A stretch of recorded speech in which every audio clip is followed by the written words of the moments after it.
Hey, I'm Gabe. I'm Kelley. I'm Hannah. It's been a minute since Hannah has been on our show. Since Or me. Hannah. My literal first week here. Or me, for that matter. It's been a minute since I've been on the show. We had a rally this week. It's been a busy week. I'm very tired, and it feels like Friday, but alas, it is Thursday. But the rally we had was on Tuesday. It was at the State House, noon to 1. Doesn't that feel like a week ago? It really does. It's a long week. But it was a good rally. We had a good turnout for like Tuesday at noon. Just like protesting and raising hell against the 6-week abortion ban, like we do, as we were doing 2 years ago, as Time Hop likes to remind me, which is really fun because I didn't know I was pregnant when I was protesting it 2 years ago. It's like, oh, that's timely. Mazel tov. Yay. Yeah, there was like 100 people at that rally. For a noon rally, that was huge. Cold. It was a really good. It was a really good turnout. Yeah, it was not the coldest rally we've ever had, but it was pretty cold. Yeah, that was an excellent event. Lots of speakers protesting because we knew that there would be committee hearings. Yeah, on the 6-week ban, which did happen. There was proponent and sponsor testimony on Tuesday at 3 or no 4. I don't know. It was long. That's a long day. So we rallied at noon. Yep. Ate some lunch. I'm trying to remember all the people who spoke. We had 3 different We Testify storytellers. So Jordan, Angie, and Ashley. Mm-hmm. There was the vice president of Catholics for Choice. There was a med student, or is she like an actual doctor? I don't even know. I think she's a med student. She's going to be a doctor. Yes, she's a doctor in the in the works. She's a doctor in the works, or she is a doctor, but is just in school still. I don't know. I don't understand how med school works anymore. There was a rabbi. There was a rabbi. Rabbi Jessica. And like there were so many people from different organizations introducing the speakers who were actually speaking that I can't keep up. Right. Such a good crowd of people. It was good speeches too. Yeah. Mm-hmm. So that rally lasted an hour from noon to 1, and then we all went inside, warmed up. We got some soup. We did. That was a soup day. Yeah. And then watched a complete dumpster fire of testimony. Do you guys just want to hear the same person say the same story 20 times in a row? Because that's what happens if you go to proponent testimony for the 6-week ban. It was so bad. It's mostly just boring. It's like, I'm a man and I have opinions, or I had an abortion and I regret it, so therefore no one should ever be able to get an abortion. There was a lot of Jesus. Yeah. There's always Happy Hanukkah. There's always a lot of historical references. Yes. Lots of references to slavery. You know, the guy starts talking about why he feels so harsh with ban abortion, and then goes into something that Abraham Lincoln said, and I'm like, where on earth do you feel that this is relevant to this conversation about modern medicine? He was just going. Yeah, I really appreciate Senator Tavares is like, what the hell's wrong with you? Why are you bringing up Thurgood Marshall? Why are you bringing up Dred Scott? I feel like she was like this close to saying, get out of my committee hearing. Yeah. She did not put up with those slavery comments, though. Well, yeah. Right. Senator Charlita Tavares from Columbus was great. She's my senator, and she's termed out. I'm sad to see her go. Yeah. But a man with a great mustache is replacing her. Herschel. On Tuesday, Cecil Thomas, the senator from Cincinnati, also asked some really terrific questions. Very pointedly exploring the problems with this bill, specifically to the fact that it does not have an exception for rape or incest, and drawing out responses from the author of the bill, Janet Folger Porter, who said, that again, they refer to rapists as fathers, which, as a dad, really pisses me off. Yeah, I mean, in Ohio, rapists can sue for like child visitation.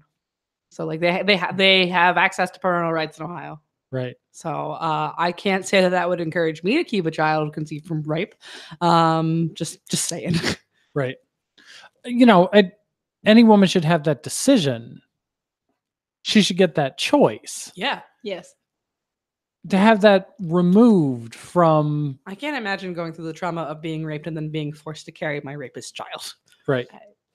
And then there are separate questions that get asked. Well, what about complications to a pregnancy? And then there's many descriptions because we have people who have come forward and said, listen, I had a wanted pregnancy and it was suffering from complications, and it was essentially threatening the woman's health and safety. And so she had to make the decision to terminate, even though she wanted to give birth to that child. And I think one question that has not yet been asked in all 7 years of this is, what if a woman is raped and becomes pregnant and then develops complications and it's threatening her own health? Everybody talks about health of the woman and talks about situations of pregnancy from rape, but there's some overlap. Yeah. And they're not considering any of these things. No. Janet Folger Porter stood up there and said that, it essentially giving the children from rape are a gift from God sort of answer that really kind of exposes the true intention of the bill sponsors. I don't remember who it was that was speaking, but the one person that specifically said a woman's body is not hers, I was like, I need to testify tomorrow. That was what put me over the edge. I was thinking about it. I didn't know if I was going to. And then she's like, and a woman's body is not. I was like, right. Yep. Gonna start typing. Yeah. Yeah. The description of women from the bill sponsors, proponents, essentially equated women with cattle. Moo. Sure. I also really appreciate Senator Thomas specifically because he has evolved on this issue a lot. Because I think he was initially endorsed by Ohio Right to Life. I think Ohio Right to Life immediately regretted that. Fair. Yeah. But now we endorse him, and he's a champion of ours. So. He gave a really awesome speech 2 years ago against this bill, and that was the first time we'd ever heard from him on the subject. And was it was this bill? I think it was actually 145. You're probably right, because it was in the middle of me being very pregnant. It's what I remember going to his office. But yeah, his Cecil Thomas's floor speech, in support of abortion rights, on the floor of the Senate, we didn't know where he stood, honestly. We're like, oh, hello, Senator Thomas. Hello. Yeah. Let's have a conversation. Well done. Yeah, I am really just impressed with the legislators coming out of Cincinnati because I work with the students there. I love Bridget Kelley. I really like Catherine Ingram and Cecil Thomas. They're all great. I'm making a Bridget Kelley note for. Oh yeah, I'm excited to talk about that one too. You want to go on a tangent, a Bridget Kelley tangent? Bridget Kelley is the best. She's actually the legislator who has done my luncheon lobby in Cincinnati the most often, and you will always catch her wearing something Kelley green.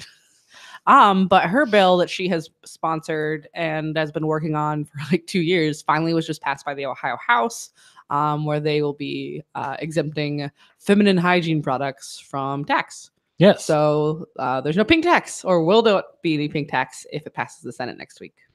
This was terrific. I know. I'm so excited. It's the most common sense thing ever. Yes. And she has some really weird co-sponsors on it. I think actually one of them might be Niraj and Tani. One of them is Niraj. Which I'm oh no, I have to agree with him on something. But I'm glad. Republicans are anti-tax. This is a tax. Fair. Yeah. The point. Democrats support women. This is a pro-women issue. Yeah, I'm surprised it took this long. I'm not surprised it took this long, but I'm glad. Yeah. I'm glad that it's passed, and I hope it moves to the Senate quickly, and is able to get out before the end of lame duck this year. Right. Yeah, this is something that every single legislator in that building should vote for and support and campaign on. We should look at who said no and be like, "The hell is wrong with you?" Yes, and then make their sign picture, put their picture on signs with tampons all around it. Yeah, they'd love that. So, okay, Bridget Kelley was the main sponsor of the bill. She's been pushing that one. She's great. She was just reelected. She was unopposed, actually. Awesome. She's my in-laws rep. Back to our hearing, though. Yes. Tangent over. So the proponents, the people supporting the ban, they wrapped up on Tuesday. Yes. Well, they did not wrap up on Tuesday. Right. Yeah, I don't understand that. They brought a couple people back on Wednesday. It both started our hearing and ended our hearing with proponent testimony. Yeah, they bookended us. Yeah. What the hell? But Wednesday was 31 witnesses speaking in person in support of abortion access. It was incredible. They are opponents of the 6-week abortion ban, including you two. Yeah. We did. Yeah, that was the first time I've ever testified. It was also the first time I have ever testified. I did not get any questions. I did get a question, but it was about Viagra, and it was very easy to answer. I think I just seemed like I wanted to fight. So like, well, okay, we'll just not give her that opportunity. So You guys both did great. Thank you. Do you want to summarize what your testimony was? I mean, mine was about working as a former abortion clinic worker and also being a mom and like basically like pregnancy sucks. Don't make people do it. Which I was really happy to say in front of some of those people. And there were some reactions. I'm testifying that pregnancy sucks. Fight me. And Hannah. Yeah. So I used to work in domestic and sexual violence prevention. I was an educator in schools. And so my testimony kind of spoke to all of my experiences speaking to the kids that I spoke with, 7th grade through 12th grade. And I have part of the work that I did was we taught them about consent and healthy and unhealthy relationships. And so having that conversation with them surrounding consent and then coming back and being like, but you can't do this. And like, if you got pregnant, like we would have to control the decision that you're going to make was so counterproductive to what we were trying to teach them that I just, I thought it was a nice overlapping, my old work and my new work story to tell. So yeah, we were nervous, but I think it went really well. It was terrific. Thank you. We heard from women who have been survivors of rape. We heard from women who had wanted pregnancies but lost them. We heard from many... A currently pregnant woman. A currently pregnant woman. Okay. I missed that. Camille with OAESV. Oh, yeah. Okay. Yep. And she was testifying on behalf of... OAESV, which was very surprising. That's the Ohio Alliance to End Sexual Violence. They normally don't take positions on issues like these. And she just had thought, her and the rest of their exec team thought that it would be wrong not to stand up and talk about this, which is, incredible based on the work that they do and what goes into their funding and things like that. So I'm really happy that they came up and showed up. Right. We heard from Elena Ramsey, who was last week's podcast guest. She was amazing. We heard from several med students. Several med students. A lot of them saying that I'm not going to practice medicine in Ohio if you keep doing this. Right. So the senator seemed pretty surprised by that. I thought the responses to how many med students said that there are literally students that are like, I'm not going to come to Ohio because of this. Because several questions were asked of the med students when they kept repeating that point as to, okay, so what's an actual number? Like, is this really happening? And they're like, yeah, it's happening. Yeah. People don't want to come to Ohio. This is a very legitimate and serious reason to oppose this bill. Yeah. And we've heard from various people around the State House lobbyists that apparently when Governor Kasich has been taking his I represent the state of Ohio roadshow around to different businesses to try and attract them, to get them to come to the state of Ohio.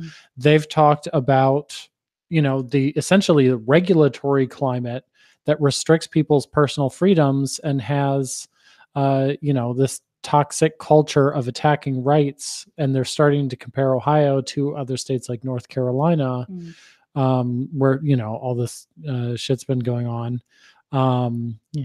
And so the idea that these bans chase away physicians, they chase away employers.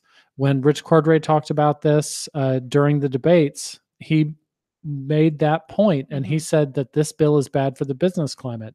And I know there were some of our supporters that were like, why is he talking about business? This is a women's healthcare issue. It is, but it also isn't. Reproductive healthcare access ties into everything. Right.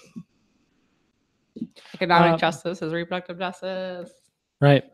Elena and the physicians got questions from Peggy Lehner specifically. Marguerite. Somebody put up the gif of Will Ferrell dressed as Janet Janet Reno afterwards, and I was like, oh, Every time. yeah. It was not very enjoyable to watch. I was Choice Network also. Choice Network as well also got questioning from Peggy later. Yeah. And I can't remember the woman's name that works for Choice Network. If you happen to know her I name, but, don't. her clap back to Lehner's question was Molly? awesome. Yeah. Awesome. Yeah. Lehner's like, thanks for actually being an example of choice. And Choice Network is like, whatever. Right. She wasn't rattled by the question, which I thought was cool. Like she immediately came back with a great response. Yeah. We work with all families, all parents, all women, like, And protect all types of choice. Yeah. Right. Yeah, because they're an adoption network, and she acknowledged that they're the only pro-choice adoption network in the state of Ohio. They are. Yeah. Mm-hmm. And so she was saying that, abortion providers, and other full service, essentially Planned Parenthood, they do support adoption networks, Of course. but the adoption networks don't support them. Right. Mm-hmm. They don't want to work with them. And that was an excellent point that she made. That was very, very clear. Elena Ramsey got questions from Peggy Lehner on, essentially, Elena had raised the point that they're trying to force people to give birth in the state of Ohio, but then not actually providing support for the people who do choose to raise families. Peggy Lehner, Senator Lehner, took objection to that. She turned it around and she was like, "Why can't you care about both?" Which was what she was. She wasn't saying that at all. Like, and Elena's like, "Oh, I mean, you can, but Right. that's not what I'm saying." Right. And that's not what's happening. Yeah, I mean, she said the state's not doing a good enough job. Absolutely. I mean, the point was raised by Senator Elena because she runs a fake women's health center. No, right. She's part of. That's Candace Keller. I mix them up. They both suck. Peggy Lehner used to be the president of Ohio Right to Life. Mm-hmm. Yeah. Dayton's a rough place to be. Yeah. Yes. Bless them. And then she, Senator Lehner, also questioned some of the med students and the one actual physician. I believe there was one full-fledged doctor who testified. Two. I think one was Dr. Boothman and one was on the board of Planned Parenthood. Yeah, you're right. I believe she was called Miss, and then she was the one that Samani. was like doctor. Actually, Oh, right. Dr. Yeah. Anita Samani. That was awesome. Dr. Boothman, she got questions from Senator Lehner on the how narrow the scope of the exception is to preserve the life of the woman. And so our point has always been that it's so incredibly narrow that we don't count it as an exception. Yep. And so then, Senator Lehner, believing that she's got a background in medicine, was trying to challenge that point.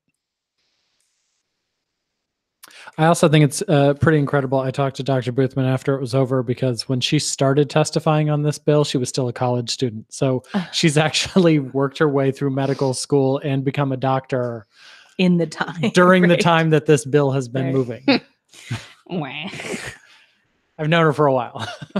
Yeah, just for a minute. Okay, so terrific questions throughout from Senator Joe Schiavone. He was very supportive of all of our witnesses. Yeah. He's a nice little man. A great guy.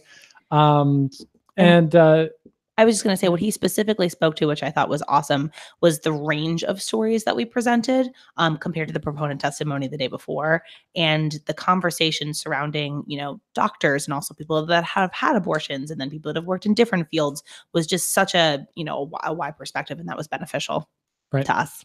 Yeah. I thought it was great. And then at the end of the evening, they went into recess. Yes. Did not vote. Voting, yeah. Did not adjourn. So that they could come back at 9:30 this morning, and we thought that there could be a vote, but then they adjourned. And there wasn't. But there was no vote. Yeah. Which is good news. Yes. I mean, yes, it is good news. It's good news. But it is definitely like a pause. And it is cause for celebration, but it is also cause for anxiety. We have won the battle, but not the war. Yes. Right. It was a good day. Yeah, it is. It was a good day. And we were there until like 8:30 last night. We were. But like I think we're anticipating them coming back next week for a vote. Right. Which, if Kasich takes the full 10 days, would not allow time for a veto override. Right. So we've won this battle tentatively, Right. but who's to say other bills won't come out? It's lame duck. Yeah. No, it's very interesting, cautiously optimistic. Yeah. Yeah. And counting the days to try and figure out. It does look like if they do come back next week, pass the bill out of committee and bring it to the floor and pass it off the floor, none of which is guaranteed, which is why people need to continue to talk to their senators Right. about not doing that. If Kasich took all of the time that he had to veto the bill, they would essentially be asking people to come back Christmas Eve, which they're not going to do, Right. or between Christmas and New Year's, Which they're not which gonna do. nobody wants to Right. do. So we're thinking, we hope that this stops this bill moving forward. Yeah. But when this bill passed 2 years ago, it was also when the 20-week ban had been passed. So Kasich was given the option of looking like a moderate because he could veto the 6-week ban but sign the 20-week ban. So Right. Maybe we will see a bill from like the grave rise next week, so he can hold up his moderate charade. Right. Because they do have other abortion restrictions and bans that have passed in the Senate, but not yet the House. And the House, I mean, they were the ones that loved the 6-week ban to start with. Yeah, so the House side is crazier. Yes. That's true nationally too. Yeah. It's what we're watching out for. So nobody is in the clear. Yeah, nobody's in the clear. We're not, going off for Christmas break just yet. Nope. Next week could be equally important. I will never use all of my vacation time. I will never use any of my vacation time. I haven't touched a single vacation day since I started. Me neither. Just comp time. But today was a win. Today was a win. Yes. Yes. After the win, we went across the street to Trinity Episcopal Church. Elena Ramsey, again, Ohio RCRC, the Religious Coalition for Reproductive Choice, held a clergy press conference. Reverend Terry, who was also on the podcast last week, and many other members of clergy, will put their names in the show notes, along with she had Facebook Live video so you can watch. Held a press conference there to talk about the reasons why people of faith should oppose abortion bans. It was a nice range of perspectives as well. I thought it was really nice. They had members of National Coalition of Jewish Women there also, which is great.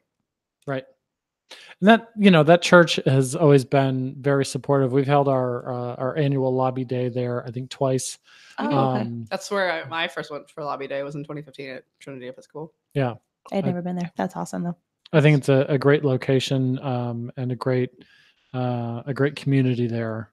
And it was terrific that they hosted Elena's event. I couldn't find where it was. So I walked all the way up to the 4th floor. Oh. And then and then walked down, and no doors were unlocked, but I found it. It's okay. Okay, so the next steps are for people to contact their legislators. Keep contacting your legislators. Let them know that no abortion bans, no abortion restrictions are good, are okay, are acceptable. They're all terrible. They're all unconstitutional. Right. Every bill that's under consideration in the Ohio House and Senate right now has been ruled unconstitutional by some other state's court system or federal courts or the U.S. Supreme Court. Yep. And I think our supporters have been putting incredible pressure on the legislators in the state.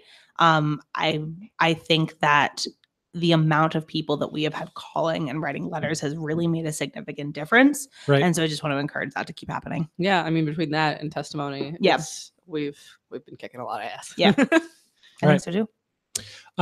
We'll keep everybody posted on exactly when the next thing is, if that's a committee vote, if that's a floor vote. We watch and Right.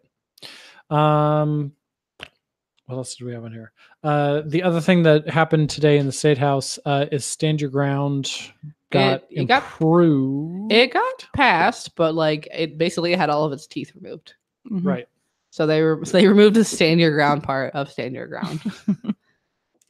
Right. And they put the burden of proof on the prosecutor for proving that somebody did not act in self-defense. So Okay.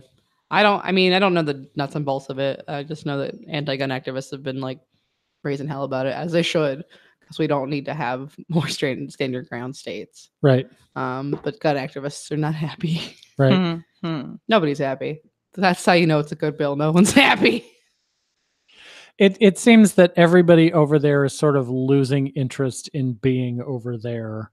The legislature, even though they've got some nasty bills that they could work on, it doesn't. And I don't see. I feel like they were expecting to lose, so they like planned this very scary lame duck just because they wanted to go out with a bang, and now they're like, oh, we're still in power, well, never mind. It's like right.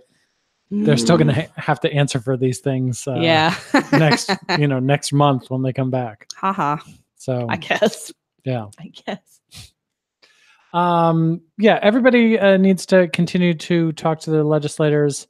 In addition to the normal ways of phones and emails, they can tweet at them. Hannah, you want to talk about your Twitter Testify? Yeah. So we're doing this initiative called Twitter Testimony. And we are asking anybody that wants to tell a story to their representative to do so via Twitter. So we have a blog post. Can you put that in the notes? Yes, we will. Cool. And so it has every single senator's Twitter handle, the senators that do have Twitters, in addition to their email and their phone numbers. So you're going to create like a short 2-minute video of yourself talking about whatever story you feel comfortable sharing, whether you've had an abortion yourself, or you know someone that has, or you work in some of these other fields that kind of coincide with abortion access. And then you're going to tweet it directly at your representative with the hashtag #StopTheBans. We've been seeing some really cool videos come out of that, including our friends at Lady Parts Justice League. Liz Winstead made her own video. She got her friend Sarah Silverman, who I love. That's so cool. To make a video. Kelley texted me during the hearing and was like, just so you know, Sarah made a video, and I freaked out. That's awesome. So I think that it's really cool that Ohio's getting, it's not cool that Ohio's getting national recognition in that particular department, but it's cool that people are recognizing that this is a big deal to start talking about or continue talking about. So make a video, tweet it at your representative, use the hashtag #StopTheBans so we can keep track of them. We'll retweet a bunch of them from our Twitter account, and that way you get to tell your story as well. Hey, Gabe, we should have made John Hodgman do one. I know. John Hodgman was at an event down the street, and we missed him because we were working. Yeah. Stinks. I tweeted at him a lot. And we did miss him. He didn't want to come. He finally responded and apologized for not being able to be here. Thank you very much. He thanked us for the work we do. He was nominated for an award. Yeah. So. Okay, so I don't act like you even knew who he was. I really didn't. I'm sorry. What? I'm okay. I'm very I'm Hannah, and I'm really into comedy, but I don't know who that is. I am, and I didn't know until I saw the picture. Whatever. He has 1 million Twitter followers. Congratulations. Yeah. Very funny.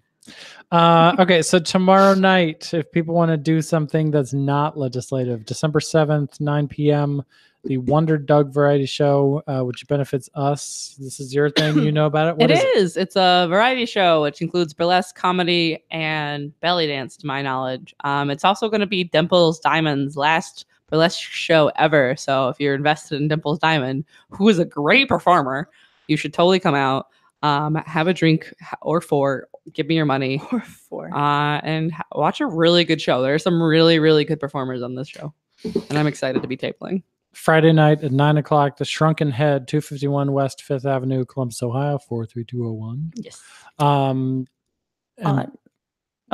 Go Go ahead. On Saturday night, I am also doing an event in Lakewood, Ohio, which is in the Cleveland area on the west side. It's at a venue called May Halls. My really good friends in the band, the Grievance Club, are doing a show at May Halls, and they always invite me to come out and table and talk about NARAL up on stage. They've been pretty incredible partners to us throughout the last couple of months. So if you're in the Cleveland area and want to see a cool show, you should definitely come out to May Halls. The address of which I do not have at the top of my head, but it is a great, well-known venue in Cleveland. Good. Yeah, you've been tabling at a lot of fun concert and stuff. Try not to smash your phone screen further. So, Wow. Did you do that canvassing?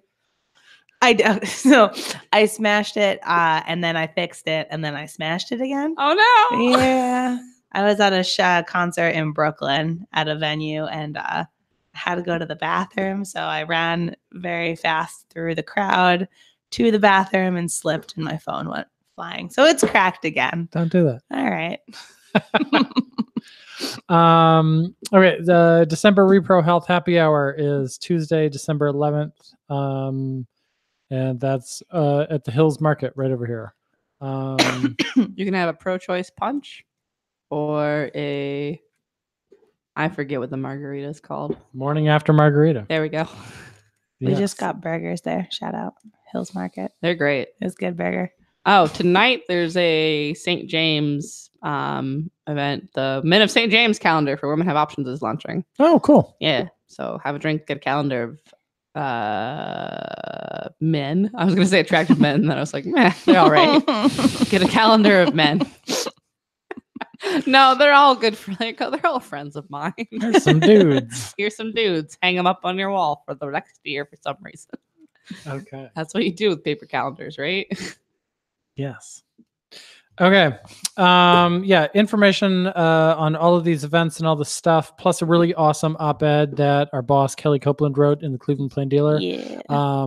Links to all of these are going to be in the show notes. Did you want to talk about Ariana Grande's video? Thank you.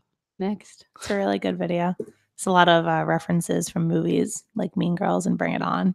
She's great. I like her. 13 going on 32. 13 go. Her hair looks good short in that clip. Listen, I really like Ariana Grande. I respect She's her and great. what she does. Like, do your thing. She teeny. She teeny.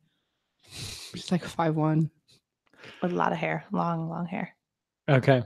I just, we like her. Yeah. Usually Gabe's the one that's like up to date with the pop culture knowledge. I think she's terrific. You haven't And seen Thank the You video. Next is a I haven't seen banging the breakup video. song. Guess the song is a smash. It's a reference from the song. Yeah. You wouldn't know. Okay. We'll see everybody next week. Bye.